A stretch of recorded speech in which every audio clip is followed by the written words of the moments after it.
तो हेलो बच्चों, नमस्कार। स्वागत है आप सभी का हमारे यूट्यूब चैनल रत्नाकर क्लासेस में। तो आज की जो हमारा टॉपिक रहेगा, आज का जो टॉपिक है वो, जैसे कि हम लोग लास्ट लेक्चर में मैं अब रासायनिक अभिक्रिया के जो टॉपिक पढ़ा था, वियोजन या अपघटन अभिक्रिया, उसमें आज हमारा टॉपिक रहेगा विस्थापन अभिक्रिया क्या होती है और कितने प्रकार की, और इसमें किस तरीके से क्वेश्चन आते हैं। तो आइए देखते हैं।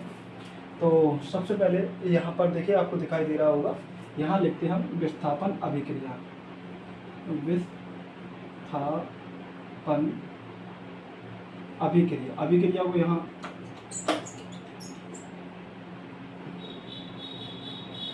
विस्थापन अभिक्रिया, देखिए विस्थापन अभिक्रिया क्या होती है।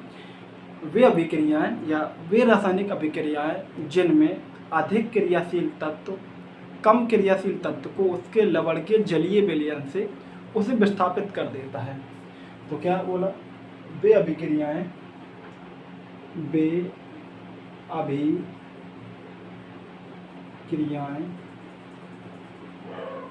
वे अभिक्रियाएं, वे अभिक्रियाएं जिनमें अधिक क्रियाशील तत्व अधिक क्रियाशील तत्व अधिक क्रियाशील तत्व अधिक क्रियाशील तत्व कम क्रियाशील क्रियाशील दिखाई दे रहा है, हाँ, कम क्रियाशील तत्व को उसके लवण के जलीय विलयन से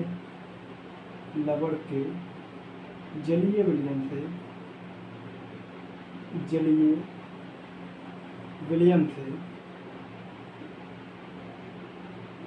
उसे विस्थापित कर देता है, उसे विस्थापित कर देता है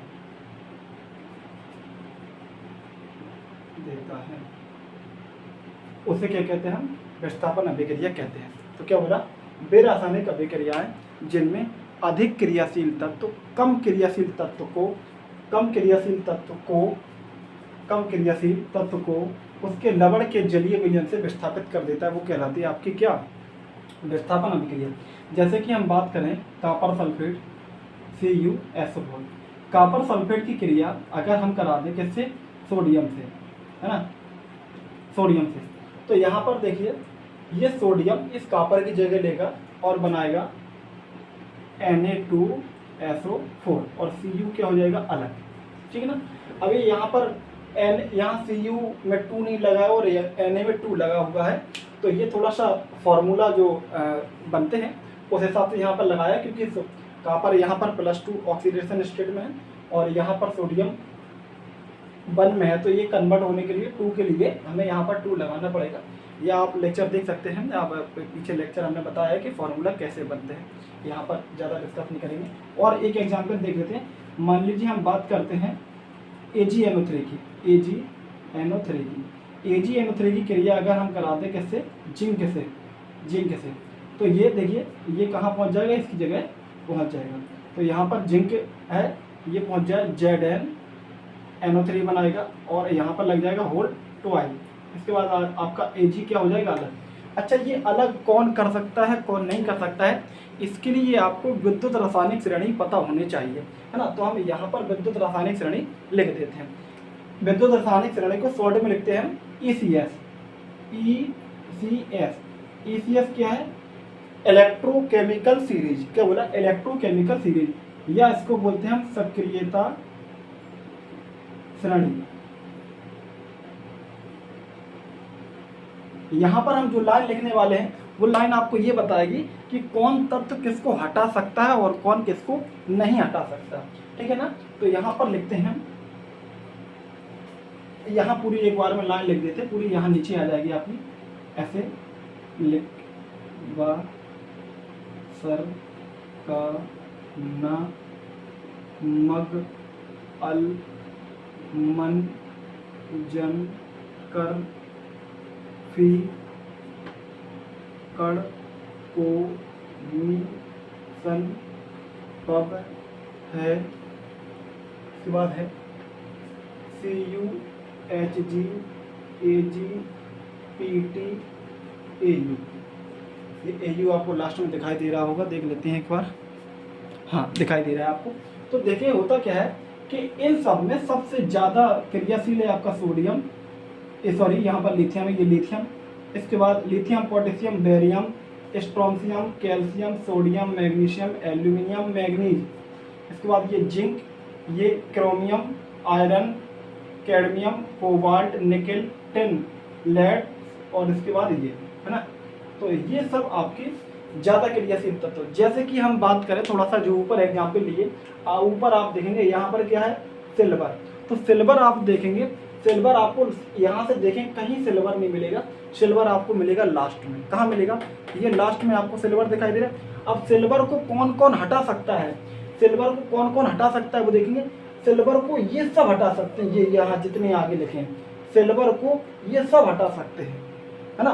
तो इस वजह से अब जिंक कहाँ पर देख सकते हैं आप, जिंक यानी कि जो जितने लास्ट में, यहाँ से हम देखेंगे ये इस तरफ को बोलते हैं, इस तरफ वाले तत्व को हम नीचे बोलेंगे, इस तरफ वाले तत्व को ऊपर।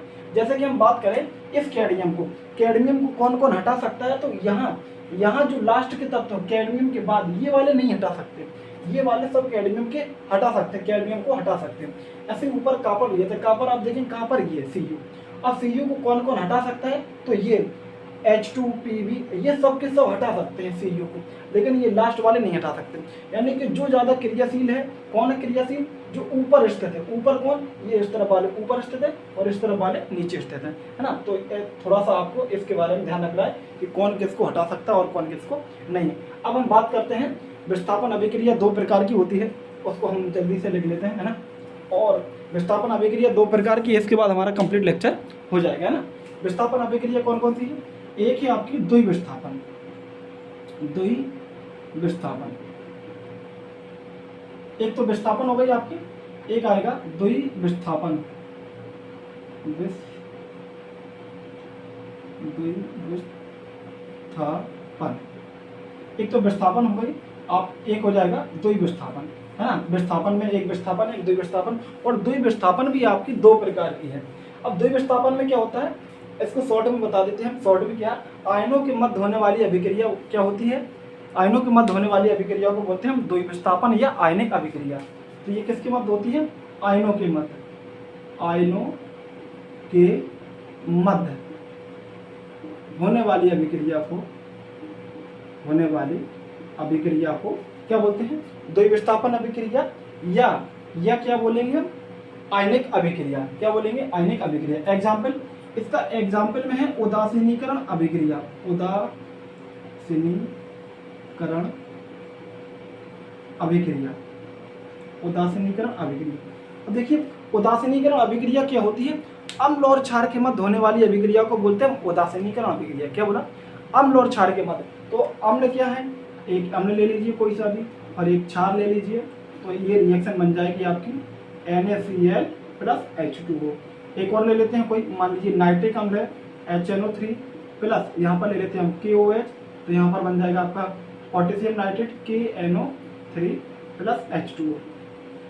यहाँ पे बेटा आपको नाम भी लिखना है, ये हाइड्रोक्लोरिक अम्ल है, ये सोडियम हाइड्रोक्साइड है, और ये जो लवण बनेगा सोडियम क्लोराइड है।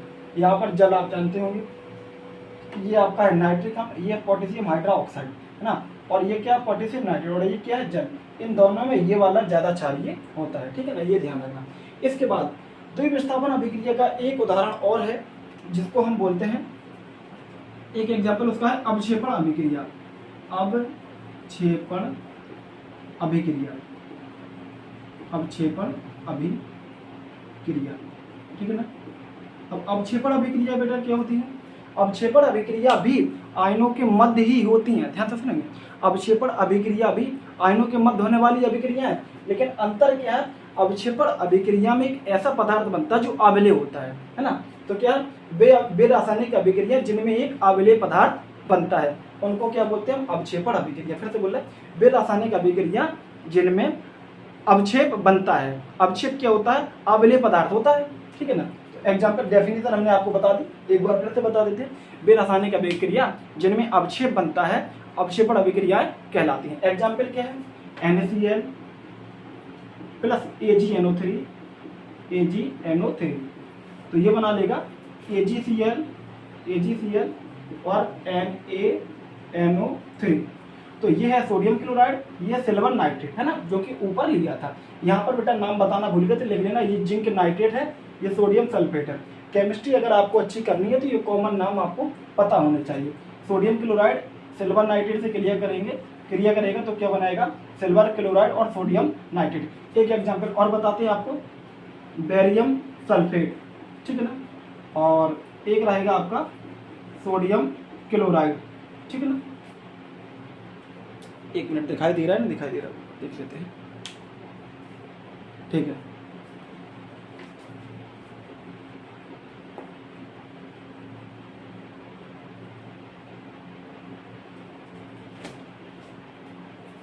अवक्षेपण अभिक्रिया, ठीक है ना। तो एक है NaCl और AgNO3, इसके बाद AgCl और NaNO3, ठीक है। इसके बाद क्या है? चलो एक काम करते हैं, यहाँ पर सोडियम सल्फेट सोडियम क्लोराइड, यहाँ चलो ये एग्जाम्पल हम बिठा देते हैं, थोड़ा सा डाउट है इसमें। अच्छा, यहाँ पर एक बहुत इंपॉर्टेंट ये रिएक्शन सबसे ज़्यादा इंपॉर्टेंट है आपकी, ये उदासीनीकरण अभिक्रिया, बहुत ज़्यादा बोर्ड में पूछी जा चुकी।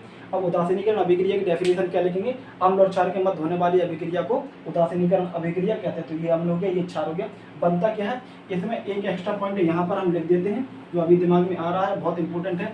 उदासीनीकरण ऊष्मा, उदासीनीकरण ऊष्मा, ठीक है ना, उदासीनीकरण ऊष्मा। तो उदासीनीकरण अभिक्रिया में क्या बोलो?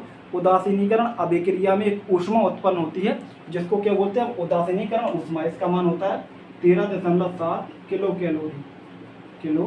कैलोरी, ये ध्यान रखना है ना, 13.7 किलो कैलोरी। अगर कभी कोई पूछे उदासीनीकरण ऊष्मा कितनी होती है, लेकिन ध्यान रहे ये प्रबल अम्ल और प्रबल क्षार के लिए ही है ना। प्रबल अम्ल और प्रबल क्षार होंगे तब इतनी होगी, और मतलब इनका 1 ग्राम तुल्यांक अम्ल लिया जाए और 1 ग्राम तुल्यांक क्षार लिया जाए, तब ये वैल्यू आपकी आएगी, ठीक है ना।